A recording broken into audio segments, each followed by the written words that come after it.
ಈ ಕಾರ್ಯಕ್ರಮದ ಪ್ರಾಯೋಜಕರು ಗಡಿಯಾರ್ ಗ್ರೂಪ್ ಆಫ್ ಕಂಪನೀಸ್.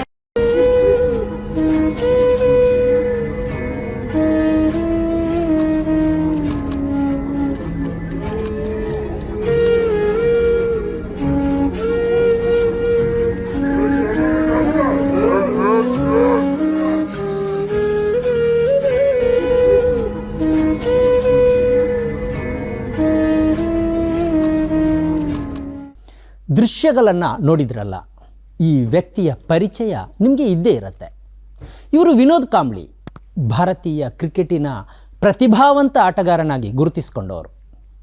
ಆದರೆ ಇದು ಅವರ ಸದ್ಯದ ಸ್ಥಿತಿ. ಇದಕ್ಕೆ ಯಾರು ಕಾರಣ? ಸ್ವತಃ ವಿನೋದ್ ಕಾಂಬ್ಳಿ ಮಾತ್ರವಾ? ಅಲ್ಲ ಎಂದಾದರೆ ಬೇರೆ ಇನ್ನಾರು? ಕಾಂಬ್ಳಿಯ ದುಶ್ಚಟವೇ ಈ ಸ್ಥಿತಿಗೆ ಕಾರಣ ಎಂದು ಶರ ಬರೆದು ಮುಗಿಸಿದರೆ ನ್ಯಾಯ ಸಲ್ಲಿಸಿದಂತಾಗತ್ತಾ? ಈ ಬಗ್ಗೆ ಮಾತಾಡ್ತೀನಿ. ಅದಕ್ಕಿಂತ ಮೊದಲು ಒಂದು ವಿನಂತಿ. ಸನ್ಮಾರ್ಗ ನ್ಯೂಸ್ ಚಾನಲನ್ನು ನೀವು ಈವರೆಗೂ ಸಬ್ಸ್ಕ್ರೈಬ್ ಮಾಡಿಲ್ಲದೇ ಇದ್ದರೆ ದಯವಿಟ್ಟು ಈಗಲೇ ಸಬ್ಸ್ಕ್ರೈಬ್ ಮಾಡಿ. ಸನ್ಮಾರ್ಗ ನ್ಯೂಸ್ ಚಾನೆಲ್ನ ಎಲ್ಲ ಕಾರ್ಯಕ್ರಮಗಳನ್ನು ವೀಕ್ಷಿಸಿ, ಕಮೆಂಟ್ ಮಾಡಿ, ಲೈಕ್ ಮಾಡಿ. ಮಾತ್ರ ಅಲ್ಲ, ಕಾರ್ಯಕ್ರಮದ ಲಿಂಕನ್ನು ಇತರರ ಜೊತೆ ಹಂಚಿಕೊಳ್ಳಿ, ಅವರಲ್ಲೂ ಸಬ್ಸ್ಕ್ರೈಬ್ ಆಗುವಂತೆ ಹೇಳಿ. ನಿಮ್ಮ ಈ ಬೆಂಬಲವೇ ನಮ್ಮ ಪಾಲಿಗೆ ದೊಡ್ಡ ಆಮ್ಲಜನಕ. ವೀಕ್ಷಕರೇ, ಇದು ಎಡಿಟರ್ ಸ್ಪೀಕ್.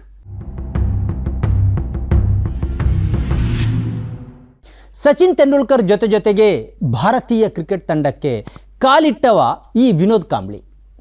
ಸಚಿನ್ಗಿಂತಲೂ ಪ್ರತಿಭಾವಂತ ಎಂದು ಖ್ಯಾತ ಕ್ರಿಕೆಟಿಗ ಸುನಿಲ್ ಗವಾಸ್ಕರ್ರಿಂದ ಹೊಗಳಿಸಿಕೊಂಡವ. ಆರಂಭದ 14 ಟೆಸ್ಟ್ಗಳಲ್ಲೇ 1000 ರನ್ ಪೂರೈಸಿ ಭಾರತಕ್ಕೆ ಮೊದಲಿಗನಾದವ. ಆದರೆ 17 ಟೆಸ್ಟ್ಗಳಿಗೆ ಈತನ ಆಟ ಕೊನೆಗೊಂಡಿತು. ಪ್ರಶ್ನೆ ಇರೋದೇ ಇಲ್ಲಿ, ಯಾಕೆ ವಿನೋದ್ ಕಾಂಬ್ಳಿ ಕ್ರಿಕೆಟ್ನಲ್ಲಿ ವಿಫಲವಾದ? ಈತನ ಜೊತೆಗಿದ್ದ ಸಚಿನ್ ತೆಂಡೂಲ್ಕರ್ ರನ್ನುಗಳ ಮೇಲೆ ರನ್ ಗಳಿಸಿ ಜಗತ್ತಿಗೆ ಮೊದಲಿಗನಾದಾಗ ಈ ಕಾಂಬ್ಳಿ ಯಾಕೆ ವಿಫಲನಾದ? ಮದ್ಯಪಾನ ಆತನ ಬದುಕನ್ನು ಹಾಳು ಮಾಡಿತು ಎಂಬ ಉತ್ತರ ತಕ್ಷಣಕ್ಕೆ ಲಭಿಸುತ್ತೆ. ಆತ ದುಶ್ಚಟಕ್ಕೆ ಬಲಿಯಾದ ನಿಜ. ಸಚಿನ್ ರನ್ನಿನ ಮೇಲೆ ರನ್ ಮಾಡ್ತಾ ಇರುವಾಗ ಈತ ಮದ್ಯದ ಅಮಲಿನಲ್ಲಿ ತೇಲಾಡ್ತಾ ಬದುಕನ್ನು ಹಾಳು ಮಾಡಿಕೊಂಡ ಎಂದು ಆತನನ್ನೇ ಅಪರಾಧಿ ಸ್ಥಾನದಲ್ಲಿ ನಿಲ್ಲಿಸಿ ನಾವು ಸುಮ್ಮನಾಗ್ತೇವೆ. ಈ ಕಾಂಬ್ಳಿ ಅಹಿಂದ ಸಮುದಾಯದವ. ಸಚಿನ್ ತೆಂಡೂಲ್ಕರ್ ಹಾಗಲ್ಲ. ಆತನಿಗೆ ಮಾರ್ಗದರ್ಶನ ಮಾಡೋದಕ್ಕೆ ತಂದೆ ತಾಯಿಯ ಗಟ್ಟಿ ಹಿನ್ನೆಲೆ ಇತ್ತು. ದುಶ್ಚಟ ಎಂದೂ ಕೂಡ ಆತನ ತಲೆಗೆ ಹತ್ತದಂತೆ ಅವರು ಕಾಪಾಡಿಕೊಂಡರು. ಇಲ್ಲೂ ಒಂದು ಪ್ರಶ್ನೆ ಇದೆ. ಅಹಿಂದ ಸಮುದಾಯದಲ್ಲಿ ಕಾಂಬ್ಳಿ ಒಬ್ಬನೇ ಇರೋದಲ್ಲ, ಕೋಟ್ಯಾಂತರ ಮಂದಿ ಅಹಿಂದ ಸಮುದಾಯದ ಯುವಕರು ಯುವತಿಯರು ಈ ದೇಶದಲ್ಲಿದ್ದಾರೆ. ಹಾಗಿದ್ರೆ ಅವರ ಬದುಕನ್ನು ಈ ಮದ್ಯ ಹಾಳು ಮಾಡಬಹುದಲ್ಲ, ಅವರ ಕೆರಿಯರನ್ನೇ ನಾಶ ಮಾಡಬಹುದಲ್ಲ. ಹಾಗಿದ್ರೆ ಇಲ್ಲಿ ಅಪರಾಧಿ ಯಾರು? ಮದ್ಯ ಮಾತ್ರವ?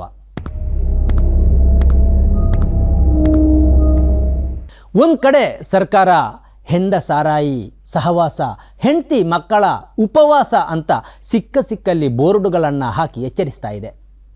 ಆದರೆ ಇನ್ನೊಂದು ಕಡೆ ಮದ್ಯ ಮಾರಾಟ ಮಾಡುವ ಏಜೆನ್ಸಿಗಳ ಮೇಲೆ ಹೆಚ್ಚೆಚ್ಚು ಆದಾಯ ತಂದು ಕೊಡುವಂತೆ ಒತ್ತಡ ಹಾಕ್ತಾ ಇದೆ. 2025ರ ಮಾರ್ಚ್ ಅಂತ್ಯದ ವೇಳೆಗೆ ಮದ್ಯ ಮಾರಾಟದಿಂದ 38,525 ಕೋಟಿ ಆದಾಯವನ್ನು ಸಿದ್ದರಾಮಯ್ಯ ಸರ್ಕಾರ ನಿರೀಕ್ಷಿಸ್ತಾ ಇದೆ. ಅಂದರೆ ಒಟ್ಟು ಬಜೆಟ್ಟಿನ 20% ಆದಾಯ ಕೇವಲ ಮದ್ಯ ಮಾರಾಟದಿಂದಲೇ ಈ ಸರ್ಕಾರ ಬಯಸ್ತಾ ಇದೆ.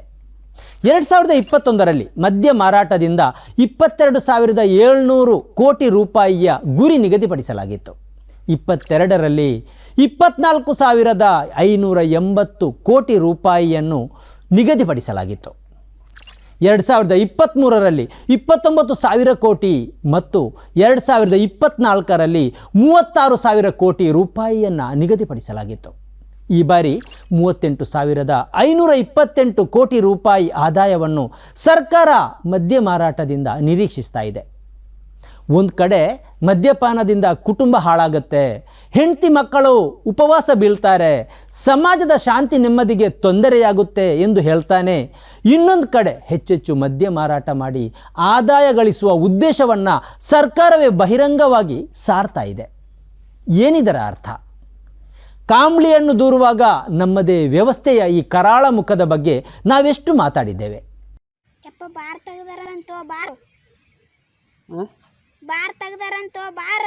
ಬಾರ್ ತೆಗ್ದಾರಂತ ಮತ್ತೆ ಯಾಕೆ ತೆಗೆದ್ರಪ್ಪ ಅದನ್ನ? ನನ್ನ ಜೀವನದಾಗ ಎಲ್ಲ ಕಳ್ಕೊಂಬಿಟ್ಟು ನಾನು ಏನೇನು ಉಳಿಸಿಂದಿಲ್ಲ. ನಾನು ನನ್ನವ್ರನ್ನ ಹೆಂಡ್ರನ್ನ ಮಕ್ಕಳ ಅಣ್ಣ ತಮ್ಮಳ ತಾಯಿ ತಂದಿನ ಹಣ ಅಂತಸ್ತು ಎಲ್ಲ ಬಕ್ ಬರ್ಲಿ ಬಿದ್ದೋಗಿತ್ತು ಬಾರ್ಲಿಂದ. ನನಗೀಗ ಸದ್ಯ ಏನು ಬೇಕಾಗಿಲ್ಲ, ನೀನೊಬ್ಬಾಕಿ ಇದ್ರೆ ಸಾಕು ನೋಡವ. ಹಾಂ, ಎಲ್ಲದು ಹಾಳಾಗಿ ಹೋಗ್ಬಿಟ್ಟ ಜೀವನದಾಗ, ಏನು ಉಳಿದಿಲ್ಲ. ಬಾರ್ಲಿಂದನೇ ಹಾಳಾಗಿ ಹೋಗಿತ್ತು, ಎಲ್ಲಿ ನೆಮ್ಮದಿಲ್ಲ. 2020 ಅಕ್ಟೋಬರ್ 22ರಂದು ಬಾಗಲಕೋಟೆ ಜಿಲ್ಲೆಯ ಹುನಗುಂದ ತಾಲೂಕಿನ ಕೂಡಲ ಸಂಗಮದಲ್ಲಿ 1000ಕ್ಕಿಂತಲೂ ಅಧಿಕ ಮಹಿಳೆಯರು ಮದ್ಯ ನಿಷೇಧ ಜಾರಿ ಮಾಡುವಂತೆ ಆಗ್ರಹಿಸಿ ಎದೆಮಟ್ಟದ ನೀರಿನಲ್ಲಿ ಮುಳುಗಿ ಪ್ರತಿಭಟಿಸಿದರು. 15 ಜಿಲ್ಲೆಗಳಿಂದ ಬಂದ ಮಹಿಳೆಯರು ಈ ಪ್ರತಿಭಟನೆಯಲ್ಲಿ ಭಾಗಿಯಾಗಿದ್ದರು. ಮದ್ಯ ಸೇವಿಸಿ ಬರುವ ಗಂಡ, ಅಪ್ಪ, ಸಹೋದರ ಮುಂತಾದವರಿಂದ ತಾವು ಎದುರಿಸ್ತಾ ಇರುವ ನೋವು, ದೌರ್ಜನ್ಯ, ಸಂಕಟವನ್ನು ಮಾಧ್ಯಮಗಳ ಜೊತೆ ಹಂಚಿಕೊಂಡರು. ಆದರೆ ಇದರಿಂದ ಯಾವ ಪ್ರಯೋಜನವೂ ಆಗಲಿಲ್ಲ. ಈ ದೇಶದಲ್ಲಿ ನಡೀತಾ ಇರುವ ರಸ್ತೆ ಅಪಘಾತಗಳಲ್ಲಿ ಮತ್ತು ಕೋಮುದ್ವೇಷದ ಹಿಂಸಾಚಾರಗಳಲ್ಲಿ ಈ ಮದ್ಯಕ್ಕೆ ಬಹಳ ದೊಡ್ಡ ಪಾತ್ರ ಇದೆ ಅನ್ನೋದು ಆಗಾಗ ಬಹಿರಂಗವಾಗ್ತಾನೇ ಇದೆ. ಮದ್ಯಪಾನದಿಂದಾಗಿ ಅಸಂಖ್ಯ ಕುಟುಂಬಗಳು ಬೀದಿ ಪಾಲಾಗಿವೆ. ಮಹಿಳೆಯರ ಮೇಲೆ ಇನ್ನಿಲ್ಲದ ದೌರ್ಜನ್ಯಗಳಿಗೆ ಇದು ಕಾರಣವಾಗಿದೆ. ಮಕ್ಕಳ ವಿದ್ಯಾಭ್ಯಾಸ ಅರ್ಧದಲ್ಲೇ ಮೊಟಕುಗೊಳ್ಳುವುದಕ್ಕೂ ಇದು ಕಾರಣವಾಗಿದೆ.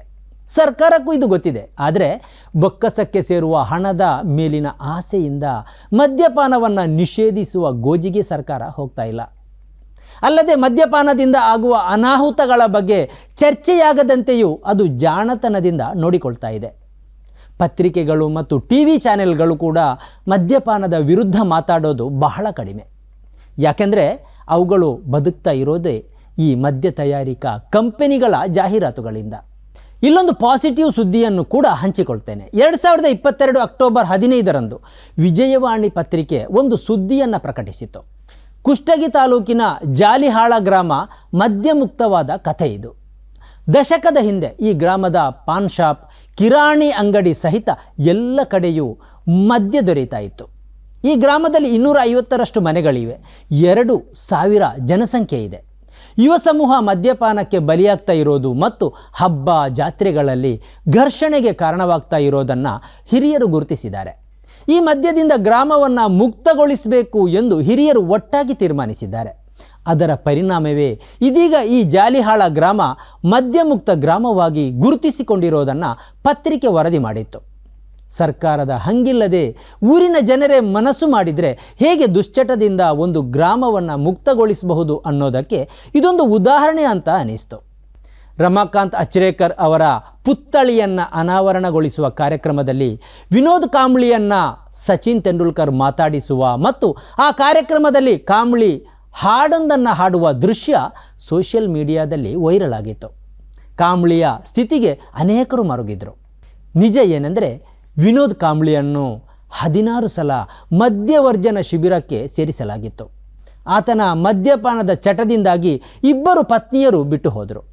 ಆತನಿಗೆ ಸಚಿನ್ ತೆಂಡೂಲ್ಕರ್ ತನ್ನ ಅಕಾಡೆಮಿಯಲ್ಲಿ ಕೋಚಿಂಗ್ ಹುದ್ದೆಯನ್ನು 2 ಬಾರಿ ಕೊಟ್ಟಿದ್ದ. ಆದರೆ ತನ್ನ ಕುಡಿತದಿಂದಾಗಿ ಆತ ಅದನ್ನು ಸರಿಯಾಗಿ ನಿಭಾಯಿಸಲಿಲ್ಲ. ಇದೇ ಕಾಂಬ್ಳಿಗೆ ಚೆನ್ನೈಯ TV ಚಾನೆಲ್ ಒಂದರಲ್ಲಿ ಕ್ರೀಡಾ ವಿಶ್ಲೇಷಕನಾಗಿ ಉದ್ಯೋಗವನ್ನು ನೀಡಲಾಗಿತ್ತು. ಆದರೆ ಕಾಂಬ್ಳಿಯ ಮದ್ಯ ಚಟ ಅದರಿಂದಲೂ ದೂರ ನಿಲ್ಲಿಸಿತು. ಮುಹಮ್ಮದ್ ಅಜರುದ್ದೀನ್ ಅವರ ನಾಯಕತ್ವದಲ್ಲಿ ಭಾರತ ತಂಡ ವಿದೇಶಕ್ಕೆ ಪ್ರಯಾಣಿಸಿದಾಗ ಇದೇ ಕಾಂಬ್ಳಿ ಆ ತಂಡದ ಭಾಗವಾಗಿದ್ದ. ಆದರೆ ಕುಡಿದು ಡ್ರೆಸ್ಸಿಂಗ್ ರೂಮಲ್ಲಿ ರಂಪಾಟ ಮಾಡಿದ್ದು ಆ ಕಾಲದಲ್ಲಿ ಸುದ್ದಿಯಾಗಿತ್ತು.